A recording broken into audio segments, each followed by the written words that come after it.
industries, especially small and medium enterprises.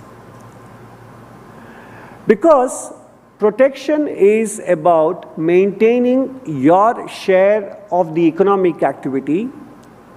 Productivity is about expanding the pie itself, is about expanding not just the, is about expanding the base, which is the underlying economic activity and economic growth. Whereas seeking to protect your market share keeps the pie from expanding as vigorously or as much as it could do so.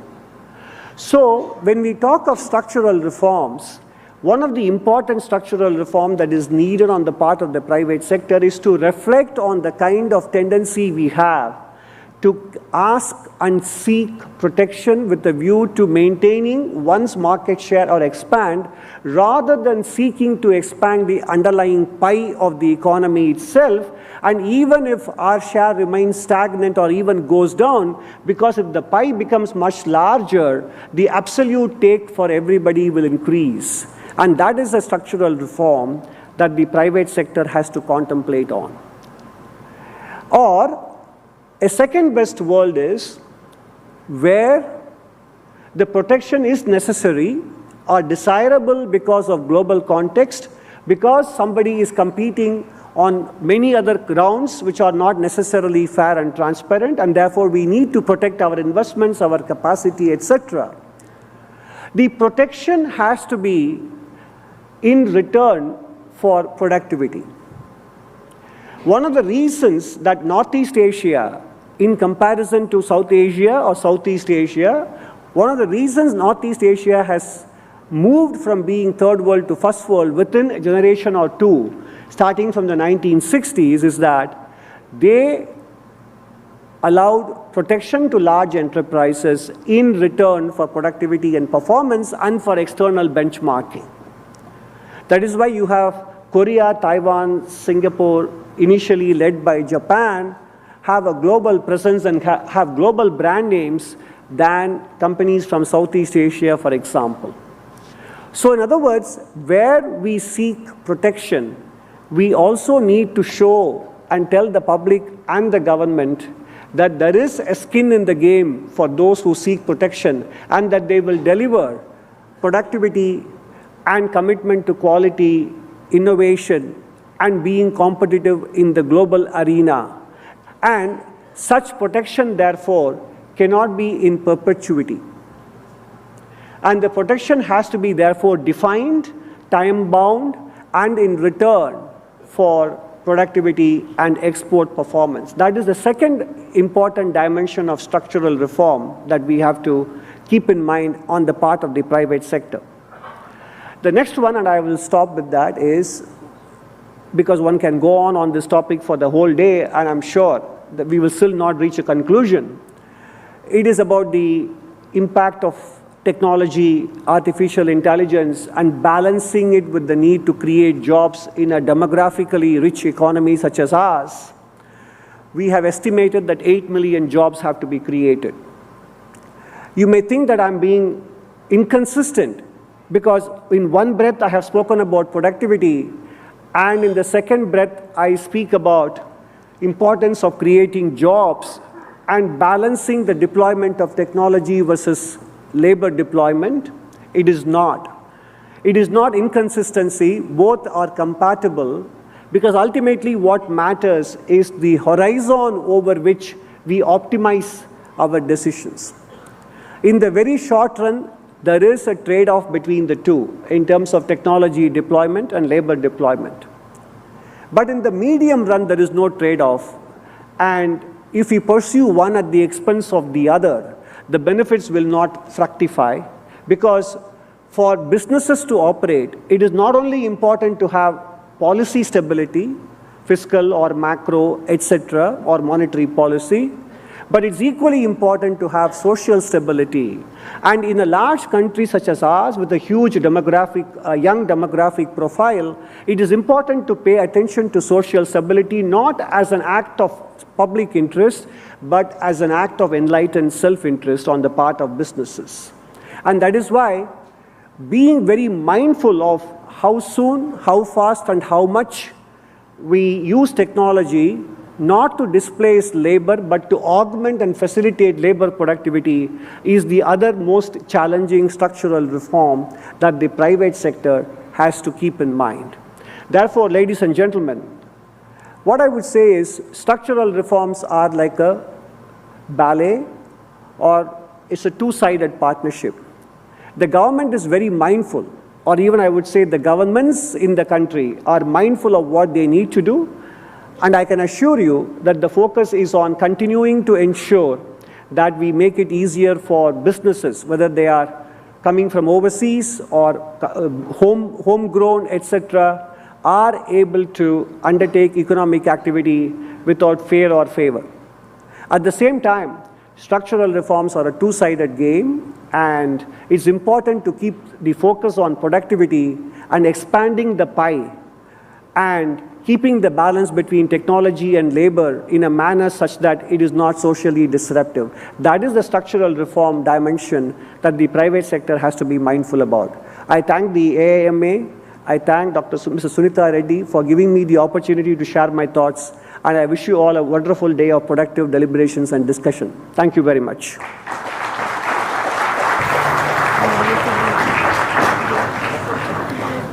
Thank you, Dr. Nageswaran, for sharing this powerful perspective. If we have any questions, maybe.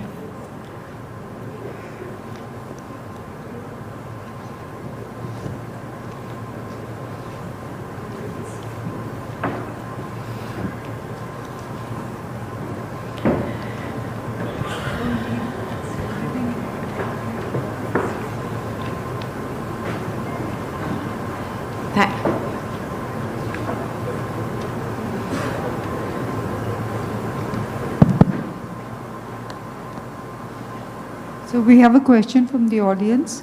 Dr. Nageswaran, do we have any labor reform agenda that we are looking at right now? Labor is a concurrent subject. Although the 4 labor codes are being implemented at varying speeds by different governments around the country, you may have seen, and I did mention in my remarks, that state-level deregulation activities have been underway since the beginning of the calendar year. And you might have seen in the papers that different state governments are relaxing the restrictions on women participating in some areas of vocation that have hitherto been prohibited or excluded for them to participate in because they were once deemed dangerous vocations. Those things are being relaxed. Overtime rules and restrictions relating to overtime are being relaxed. And the creation of third shifts and the duration of shifts themselves are being relaxed, etc. So in other words, you may not have a front page banner headline on labor reforms, but I can assure you that different states are pursuing them at their own speed, keeping in mind the political economy and the social context. It's equally important, I think, for the discourse also to keep in mind that, as with many things, that there is a trade-off between the rights of those who have a job and the right to have a job. There is a trade-off between the two. And I think it's important that labor reforms are not seen as a sort of a measure or set of measures against labor rights, but it is about balancing, as I said, the rights of those who have a job and the rights of others who don't have one to have one. So this balancing act has to be kept in mind. And as I said earlier in my remarks, it is, again, a tango that both governments and the private sector have to do in terms of labor reforms, because many of those labor reforms need not necessarily be required if the private sector were able to create the flexibility, keeping in mind the interest of existing employees and prospective employees. Thank you. The next question is, how much will the net impact on GDP be due to the GST reduction That's his first question. And I think the second question is the tariff increase. What will be the impact of the tariffs, new tariffs on GDP? I think in the last couple of weeks I have spoken about this, but honestly, trying to be very precise about the quantitative impact of either the tariff or the GST is definitely fraught with a wide margin of uncertainty. It's very easy to give you the direct impact. That is, most people have done, looking at, for example, on the tariff side, looking at the export to the US, it's shared in the overall exports, it's shared in the GDP, and you make some assumptions about the elasticity of demand, and because the price goes up for the importer, and therefore, what will be the reduction, potential reduction in the exports, and what percentage of that, what percentage of GDP is that, and then you subtract that number, you get some estimate. Although you must remember that for the first 5 months of the current financial year, exports to the US have almost already achieved, exports of goods have already achieved half the number of last year. So in other words, in this financial year, the impact may be relatively limited depending on the assumptions one makes.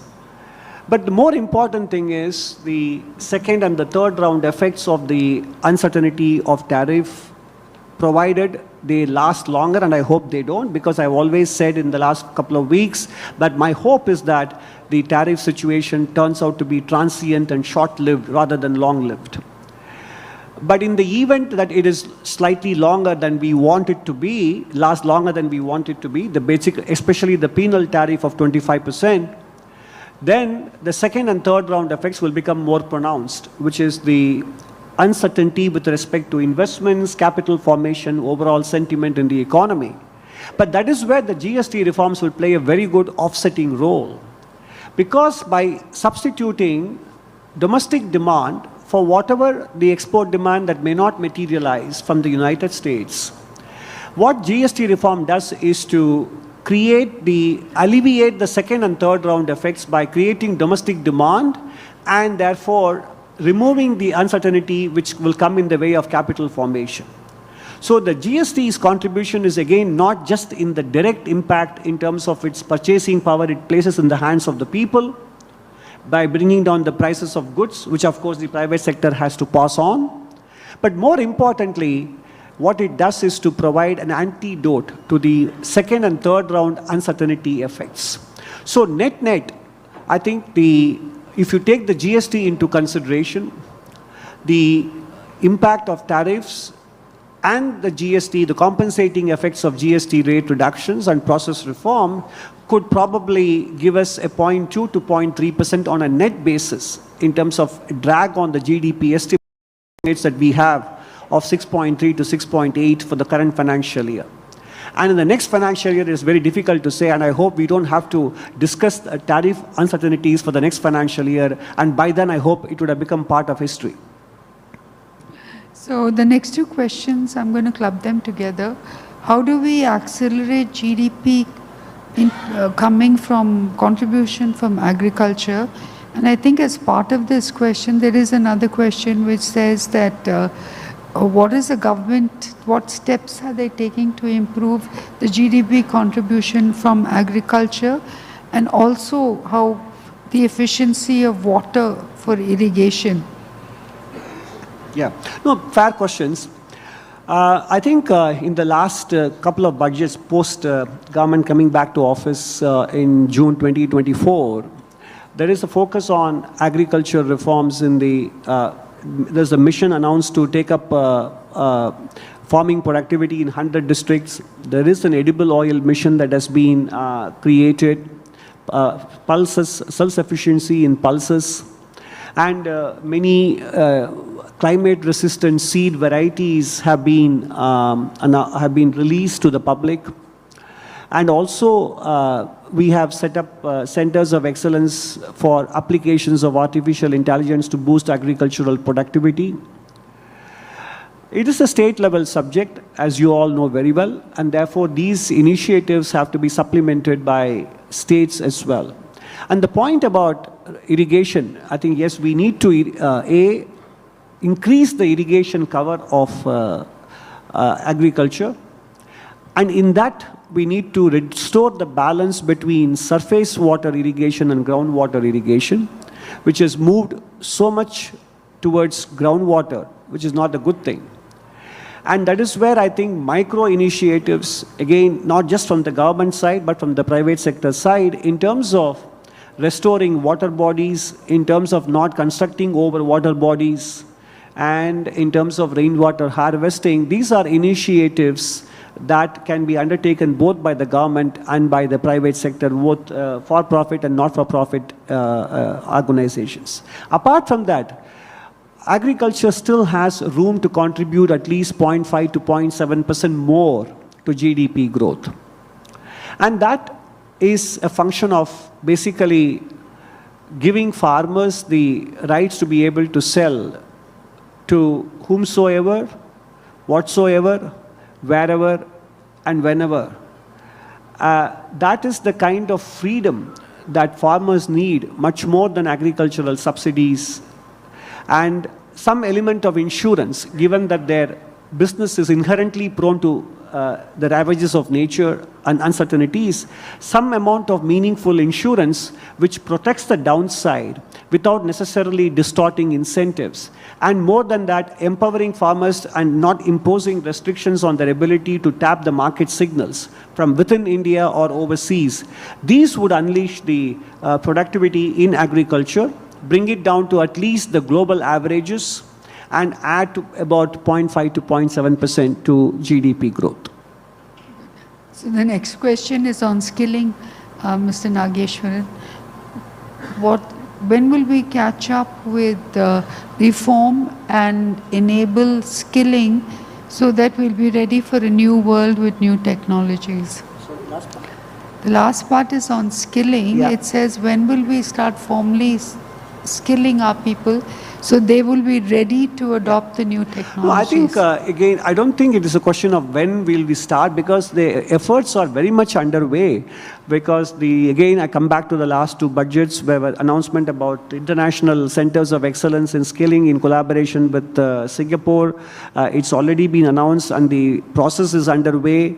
And if you look at the kind of skilling initiatives that Odisha has taken, in fact, if you go to Tirupur, the textile manufacturers say that Odisha workers command a premium because their productivity is higher. And the last 7 years, between 2016 and 2023, the Odisha Skill Development Authority has created such a wonderful ecosystem that their workers command a productivity premium among employers. And what is encouraging is that several states have made a pilgrimage to Odisha to understand what Odisha has done in the last 6 to 7 years under the guidance of Mr. Subrato Bakchi.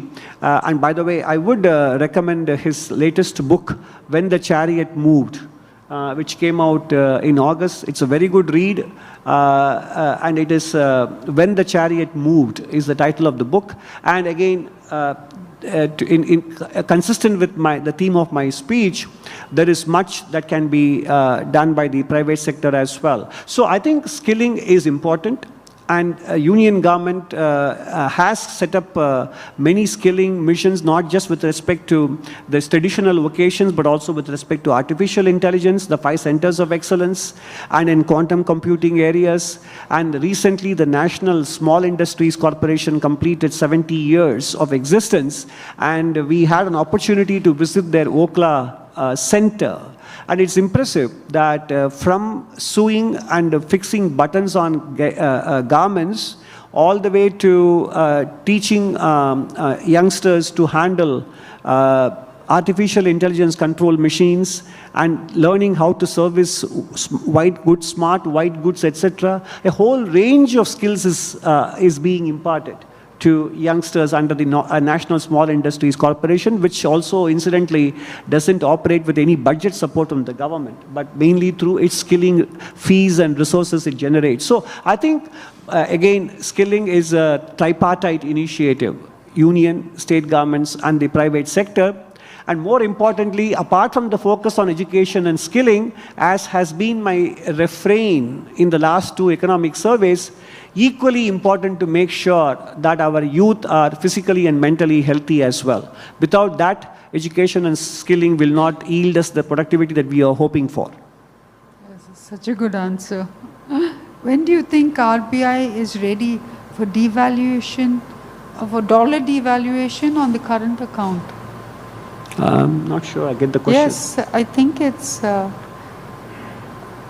connection. Can I see it? Yeah.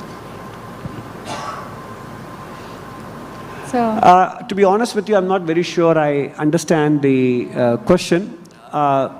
First of all, the dollar depreciation that we have witnessed in the last few months is something that has happened in the past as well.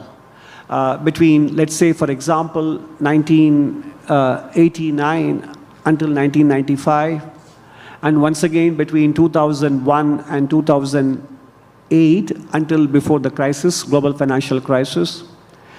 And of course, since then, it has been a very long period of either dollar stability or dollar strength, actually. So these cycles usually happen on a sort of a 7-year frequency, broadly speaking. But this time around, the dollar strength has taken a much longer time. It has lasted for more than 12 to 13 years, or even longer, particularly after the global financial crisis ended. So dollar has been largely stable to stronger against the global basket of currencies.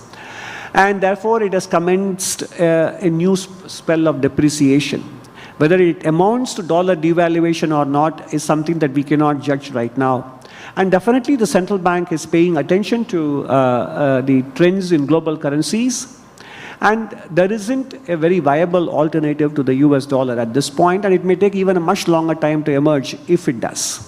So the central bank, I am aware, is consciously keeping an eye on keeping its portfolio of foreign exchange reserves on a diversified basis. I'm sure you have been reading in the papers in the last few years that RBI also has increased its share of gold purchases, etc. So there is a constant attention being paid to the composition of the foreign exchange reserves, including gold. just want to ask you this because I've heard it in other forums. Are we looking at an alternative currency to the dollar? No, certainly not. I think India is not India is not part of any such initiative.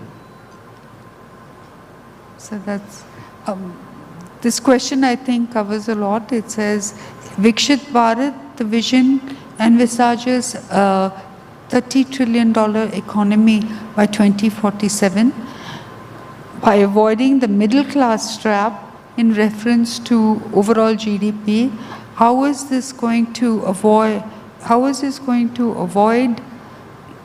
the middle class trap? Okay, but I think the real thing, yeah. Yes. No, I mean, it's a good question. Look, at the end of the day, whether we stay in what is called as a middle income range, which is a range from $4,000 per capita to $11,000 per capita, or we go above that, or stay in this range, is a combination of domestic and external factors, some of which will be beyond our control, some which we can influence. So I think it's very important, not only from the point of view of maintaining our mental sanity, etc., is to focus on what are the things that are under our sphere of influence and to work on them. So what kind of outcomes that result will depend on a whole host of factors which we cannot control, not all of them. That is why I said the focus has to be on productivity, on competitiveness, on innovation, investment in R&D, taking care of both skilling and emotional mental health aspects, and for the governments around the country to take care of the ease of being honest, etc. If we do all these things consistently, not just sporadically, then I think we will enhance the chances of us not being trapped in the middle income range between $4,000 and $11,000. Our track record should give you cause for encouragement. We were just a $300 billion economy in 1993, and as of March 2025, we were a $3.9 trillion economy, 13x increase, and we have managed to do it with a much more efficient use of capital than other countries which may have galloped far ahead of us in terms of GDP numbers alone. So our track record should give you cause for encouragement that we were not trapped in low income or poor income status. We are a lower middle income country.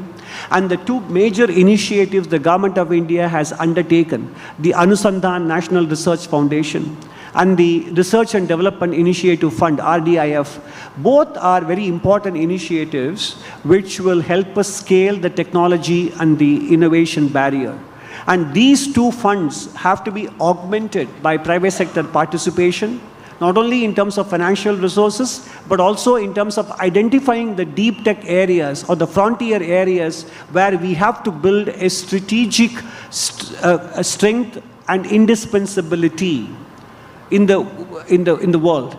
And now this is where I think a partnership between the two, public and the private sector, is very essential to make sure that ultimately it is competitiveness, innovation, steeped in an ethos of R&D that will prevent us from stagnating in the middle income trap. And that, as with everything else, is a matter of partnership. That's wonderful. So we're just about to close. Yeah. And let me end by saying, I think this partnership that you mentioned, public and private, is really core. On a personal, on behalf of industry, I wish that we had more, investment in research, because that will drive innovation.